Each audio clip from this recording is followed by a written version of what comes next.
Okay, good morning all. Welcome to the lecture of Computerized Accounting System using Tally Part 2.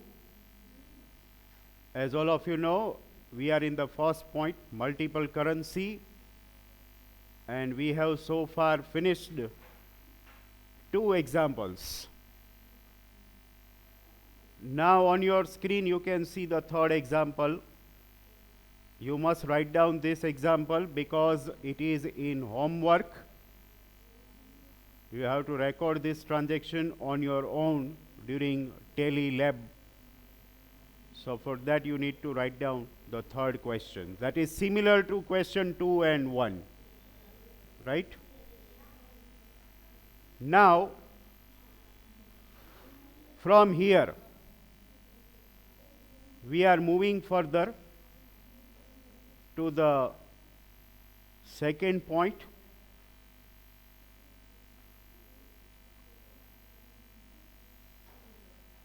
Cost category and cost center. Provide the heading to the second topic, chapter number 1 એનો second topic છે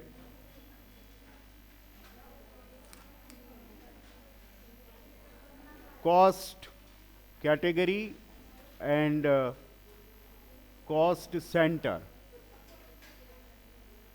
You have to write down the exercise, question number 4.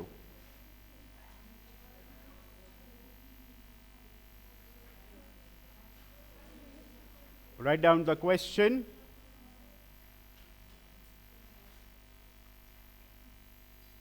First of all, cost category or cost center શું છે એ સમજીએ.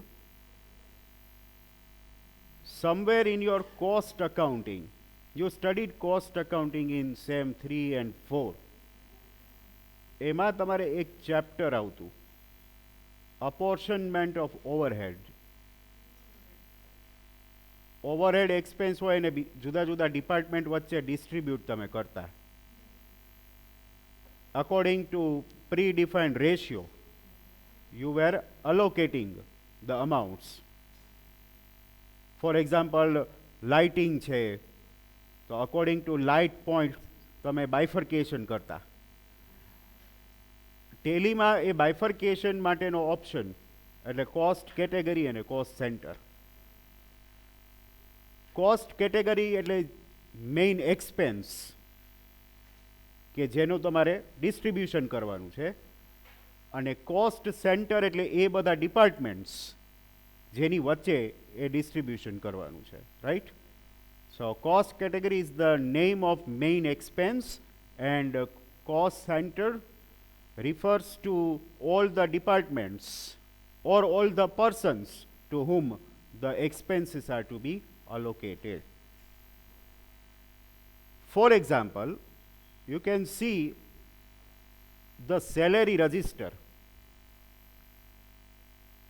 માનો કે તમારી ફર્મમાં કે તમારી કંપનીમાં આ 6 એમ્પ્લોઈઝ કામ કરે છે, 6ને તમે સેલેરી પે કરો છો. તો સેલેરીની એન્ટ્રી 6 વાર કરવી પડે ને. આપણે સેલેરી પે કરીએ તો સેલેરીની વાઉચર એન્ટ્રી 6 વાર કરવી પડે આમ તમે જુઓ તો 6 વાર ન કરવી હોય તો એક જ વખતમાં 6 એન્ટ્રી જો આપવી હોય તો એ કોસ્ટ સેન્ટર અને કોસ્ટ કેટેગરીથી થઈ શકે. Can you name me the cost category and cost centre in our current example? Which is cost category and which is cost center? Expense જે આપેલો હોય એ કેટેગરી કહેવાય. Which expense is there? Salary. So salary would be the cost category and all the below mentioned 6 employees are cost centers. But for that you must have the total of that expense. બરાબર? એટલે એક જ વખત entry થશે, પણ તમારી પાસે અહીંયા આ જે એક્સપેન્સ છે આનો ટોટલ હોવો જોઈએ. સો somebody use the calc and give me the total of 6 amounts. 20,000 plus 22 plus 14 plus 12 plus 13,500 and plus 9,500. 91,000. Let us write down the total below. એટલે આપણે 91,000 ની એક જ એન્ટ્રી આપીએ, એમાં 6 ભેગા આવી જશે નામ સાથે, અમાઉન્ટ સાથે.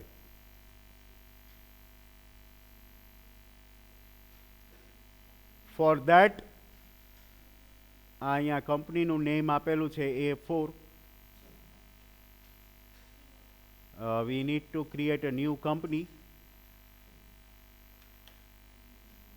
called A4.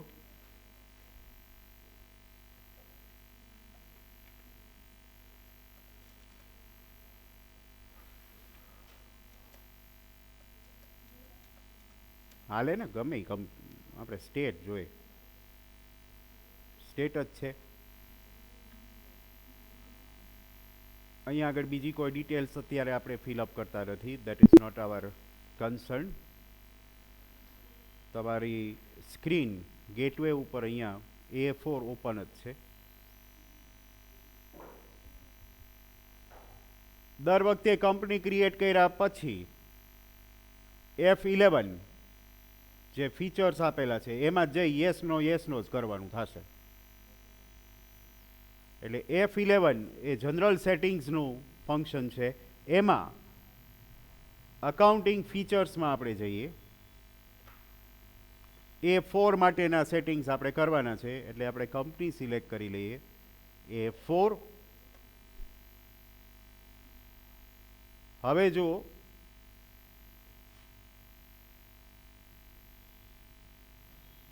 અહીંયા સેકન્ડ ઓપ્શનની સામે લખેલું છે, જુઓ, મેન્ટેન કોસ્ટ સેન્ટર્સ. ત્યાં નો આપેલું છે અત્યારે, એને એક્ટિવેટ કરવું પડે, એટલે ત્યાં યસ આપી દો.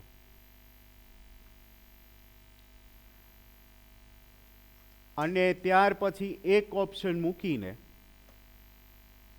વાંચો, મેન્ટેન મોર દેન વન પેરોલ ઓર કોસ્ટ કેટેગરી. અહીંથી કોસ્ટ કેટેગરી એક્ટિવેટ થશે, એટલે તમારે કોસ્ટ સેન્ટર અને કોસ્ટ કેટેગરી બે એક્ટિવેટ કરવા પડે. એટલે અહીંયા આગળ પણ હું યસ આપી દઉં છું.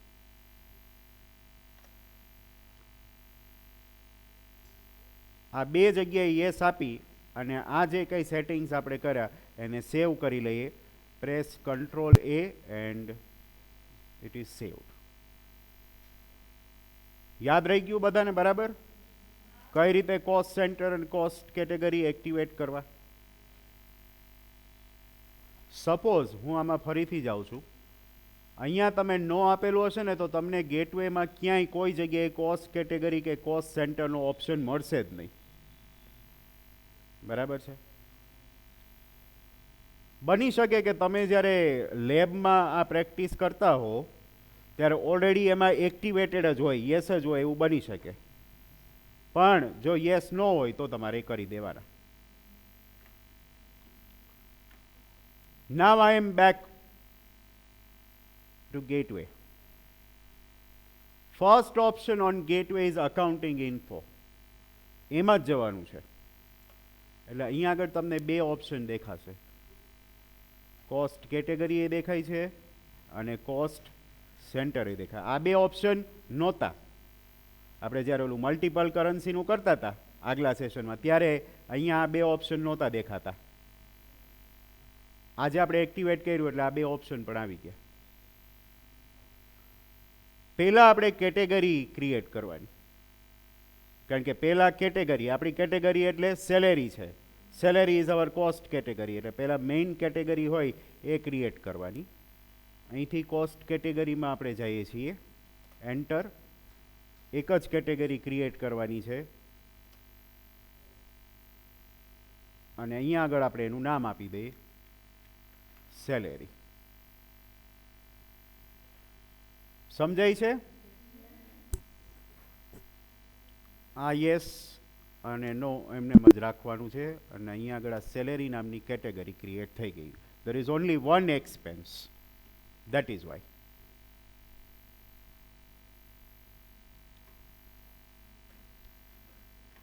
હવે બીજું કામ કરવાનું, સેલેરી એક્સપેન્સ છે તો સેલેરીનું અકાઉન્ટ પણ બનાવવું પડે. અકાઉન્ટ ક્યાંથી બનાવશો? અકાઉન્ટ ઇન્ફોમાં જાશું અને લેજરમાં જાશું. એનું અકાઉન્ટ બનાવી નાખીએ, સેલેરી અકાઉન્ટ. કયું ગ્રુપ લાગુ પડે સેલેરીને? You know that, right?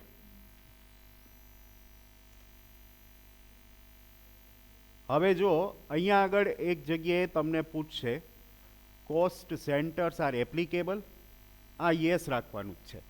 જો અહીંયા નો હોય તો યસ કરી નાખવાનું. યસ જ આવતું હોય તો કંઈ વાંધો નથી. જો અહીંયા નો આપશો ને તો પછી ઓલું જે 91,000 છે ને એનું બાયફર્કેશન નહીં કરે સેલેરીમાં. એટલે આ જગ્યાએ યસ આપજો ખાસ, અને આને એક્સેપ્ટ કરી દો. આટલું કામ કરવાનું છે. પહેલાં તો બધી વસ્તુ ભેગી જ કરવાની થાય. તો આપણે કોસ્ટ કેટેગરી ક્રિએટ કરી અને સેલેરીના નામનું લેજર અકાઉન્ટ પણ ઓપન કરી દીધું. Back to gateway. Cash account તો ઓલરેડી છે જ, બરાબર છે, એટલે એનું કંઈ કરવાનું છે નહીં. હવે આપણે ડાયરેક્ટ વાઉચરમાં જ જઈએ. અકાઉન્ટિંગ વાઉચર, એમાં પેમેન્ટ. તો પેમેન્ટનું વાઉચર અત્યારે ઓપન જ છે, બરાબર છે. કયા અકાઉન્ટમાં આપણે મૂકશું? કેશમાં. શેનું છે? સેલેરી.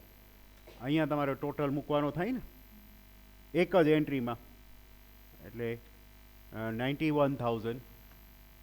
અહીંયા 91,000 એન્ટર કરશો ને એટલે આવી સ્ક્રીન ખુલશે, જે આપણે અત્યારે નહોતી ખુલતી એ હવે ખુલશે. હવે અહીંયા આગળ પૂછશે કોના કેટલા, એમાં ઓલા બધાના નામ અને અમાઉન્ટ આ સ્ક્રીનમાં મૂકી દેવાની. This is a kind of mini table. હવે એ કોઈ છે તો નહીં અહીંયા, આપણે કંઈના નામ તો ક્રિએટ તો કર્યા જ નહોતા, એટલે એ અહીંથી ક્રિએટ થશે. કઈ રીતે ક્રિએટ કરશો? જો અહીંયા આગળ પહેલાં આપવાનું પ્રાઇમરી કોસ્ટ કેટેગરી. બધા નામ પહેલી જ વાર આપણે બનાવીએ છીએ, ફર્સ્ટ ટાઈમ બનાવતા હોય એટલે પ્રાઇમરી કોસ્ટ કેટેગરી લાગુ પડે. પ્રાઇમરી કોસ્ટ કેટેગરી એન્ટર કરશો એટલે અહીંથી 1 બાય 1 બધાના નામ એન્ટર કરવાના. નામ એન્ટર કરતાં પહેલાં ઓલ્ટર સી પ્રેસ કરી દેવાનું, બરાબર. Alter C. અહીંયા પ્રાઇમરી, પહેલું નામ એક્સરસાઇઝમાં જુઓ, પહેલું નામ છે પ્રભાસ.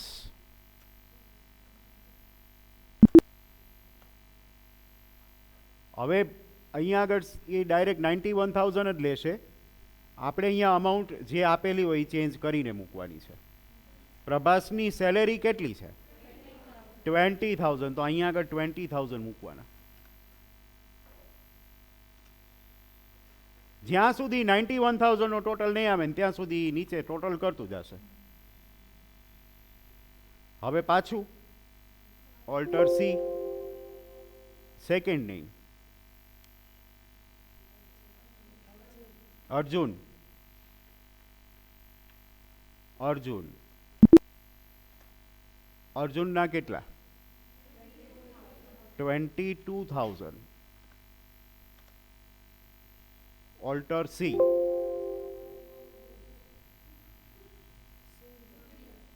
સૂર્યા.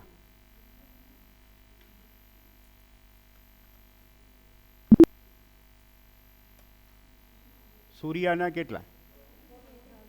14. 14,000.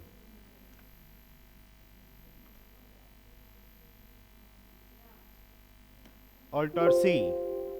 Next candidate Ram. Primary ભૂલાઈ નહીં. 12,000.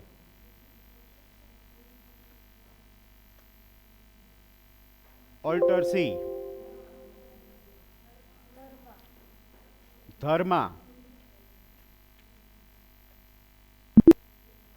ધર્માની salary 13,500.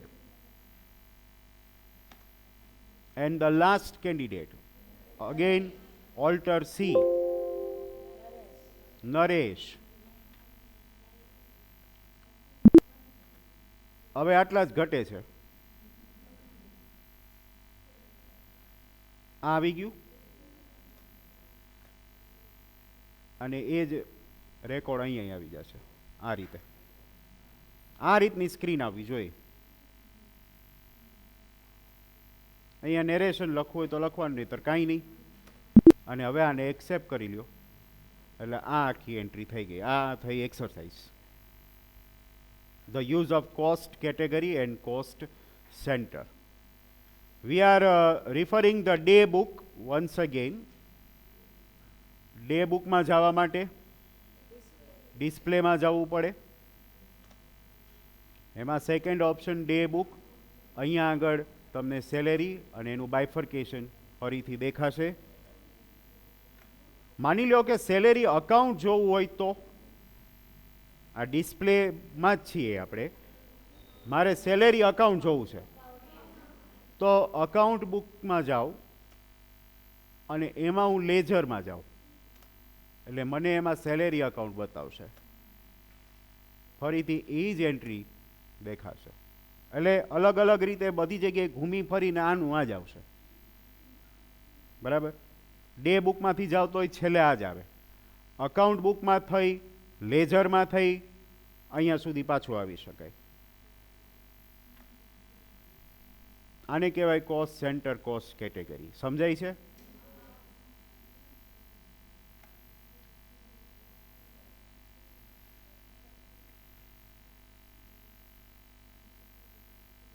I'm moving back. But this was very simple. There was only one cost category.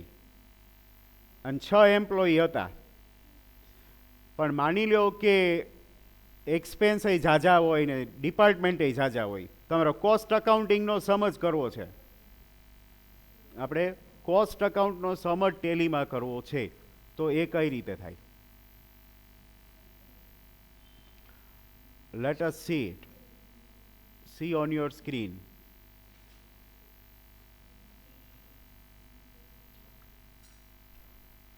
આવું આવે તો you just see it.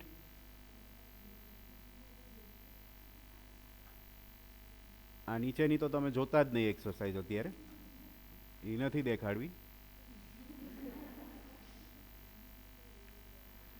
Allocate the following expenses among 4 branches: Rajkot, Ahmedabad, Surat and Baroda in the specified ratio.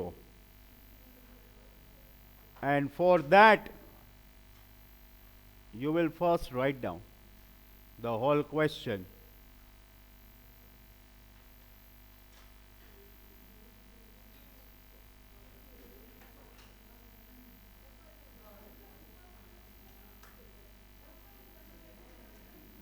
ઉપરનું મોટું કરી દઉં? હા, સારું લ્યો.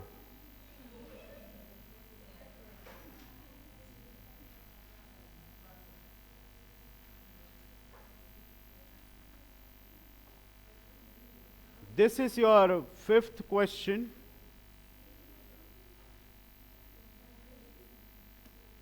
હવે આ લખવા માંડો પહેલા. Now see what is to be done. First, you have to decide how many cost categories are there and how many cost centers are there. Tell me.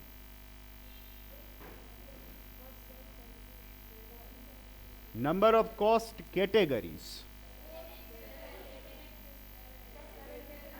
Cost category એટલે expense. There are total 7 expenses. So 7 cost categories to be allocated to 4 branches. એટલે cost centers are 4. આ બધું પહેલા create કરવું પડે. પણ અહીંયા આગળ જ મેઇન પ્રોબ્લેમ થાય. મેઇન પ્રોબ્લેમ શું થાય એ હું કહું છું. Tally does not identify ratio. Tally છે ને એ આ કોલમ જે છે રેશિયોનું એને આઈડેન્ટિફાઈ ન કરે કોઈ દી. ટેલી ખાલી એક જ ઇન્ડિકેટર આઈડેન્ટિફાઈ કરે, પર્સન્ટેજ. એટલે અહીંયા તો આપણને પર્સન્ટેજ ક્યાં આપ્યા જ છે? આ શું છે એ તો તમને ખબર જ છે. 1:1:1:1 એટલે એ ચારેય બ્રાન્ચની વચ્ચે આ રેશિયોમાં આપણે બાયફર્કેટ કરવાનું છે. એના માટે રેશિયો આપેલો છે. પણ ટેલીમાં તો રેશિયો ઇનપુટ થતો જ નથી. ટેલીમાં તમે પર્સન્ટેજ આપો ને એને પહેલેથી, તો એ પર્સન્ટેજ પ્રમાણે ફોર એક્ઝામ્પલ સેલેરી છે 9,400, એને ચારેય બ્રાન્ચ વચ્ચે એના પર્સન્ટેજ આપો એટલે એ બાયફર્કેટ કરી દે. પણ પર્સન્ટેજ ન હોય ને તો કંઈ ન કરે. તો પહેલું કામ એ કરવું પડે ટેલીમાં જતા પહેલાં કે તમારે આ સાથે સાથ રેશિયો જે છે, you need to convert these ratios into percentage manually. એના માટે ટેલીમાં કોઈ કમાન્ડ નથી આવતો કે તમે રેશિયો નાખો સામે પર્સન્ટેજનું કોલમ આવે, એવું નથી એમાં કંઈ. તો એ રેશિયો આઈડેન્ટિફાઈ કરી જ લીધો કહેવાય. એટલે તમારે એક વર્કિંગ નોટ જેને આપણે કહી શકીએ ઇન ટર્મ્સ ઓફ અકાઉન્ટ્સ કે આ રેશિયો જે છે એના પર્સન્ટેજ તમારે કાઢી અને પછી એ પર્સન્ટેજને ટેલીમાં એન્ટર કરવાના થશે. એટલે તમે સ્ટાર્ટ કરો, પહેલું કામ તમારી નોટમાં આ થશે, સાથે સાથ રેશિયોને પર્સન્ટેજમાં કન્વર્ટ કરો. તમને ખબર જ છે તમે કેવી રીતે કન્વર્ટ કરો છો.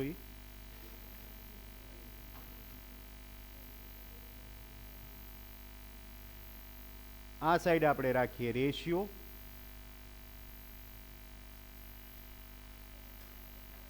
અને સામેની સાઈડ રાખો પર્સન્ટેજ. રાઈટ? એ રીતે બે કોલમ આપો.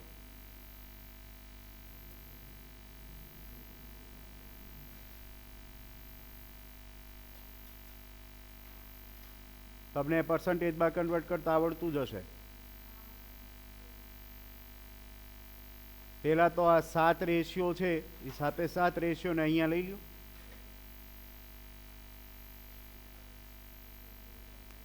I have the facility of control C, control V right over here. You don't have that.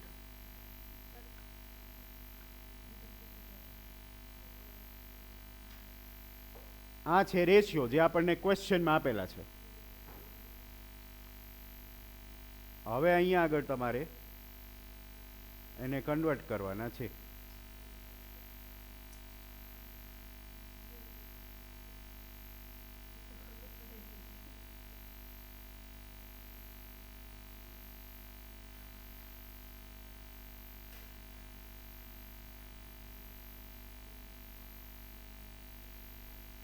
કઈ રીતે કરશો? ફોર એક્ઝામ્પલ ફર્સ્ટ રેશિયો છે, ટોટલ કેટલો થાય first રેશિયોનો? 4. So divided by 4 multiplied by 100. For example, 1 divided by 4 into 100. Again 1 divided by 4 into 100. So the ratio will stand at 25. સમજાય છે? આ આવ્યો આપણો ratio.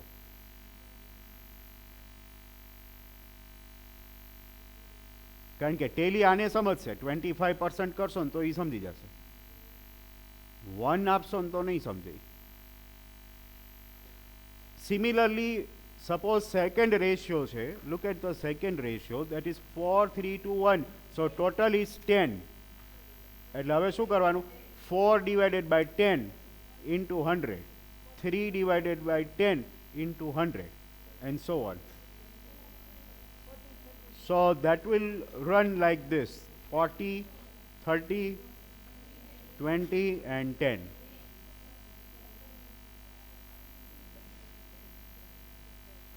Then again third ratio my total 10 જ આવે છે.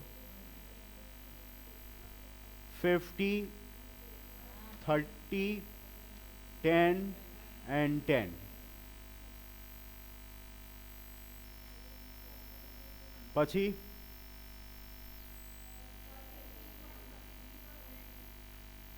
no way, it's 25, 50, 25 and 0. That means in case of fourth branch, that particular expense is not there.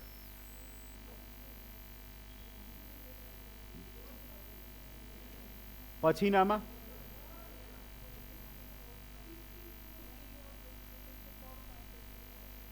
ઓહો 54.25.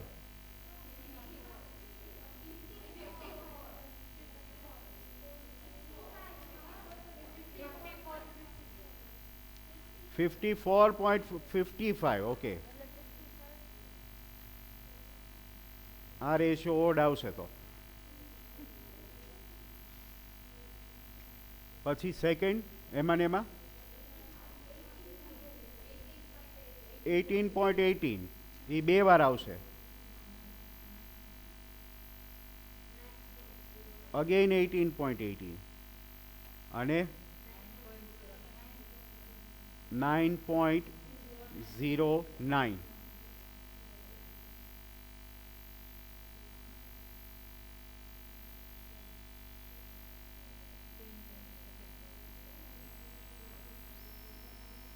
પછીનું જુઓ 10 ઉભા રહેજો, પછી હું એનલાર્જ કરી દઈશ. આ તો થઈ જશે 10, 20, 30 અને 40. એમાં ઊંધું છે 30, 40, 20 અને 10.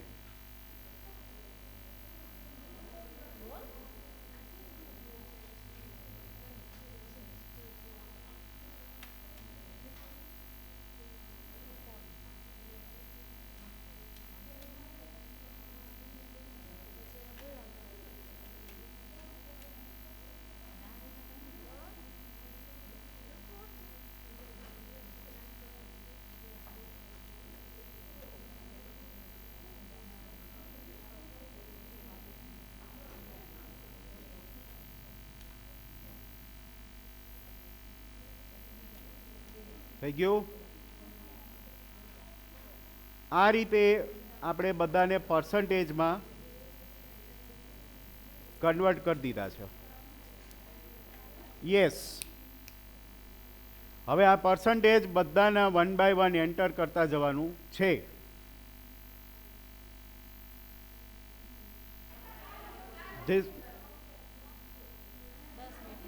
Okay, fine. This is to be continued tomorrow, and tomorrow according to this table we will proceed, right? Same exercise, and even the next exercise is also based on the same concept, so tomorrow we will do the same. Fine, thank you all, see you tomorrow.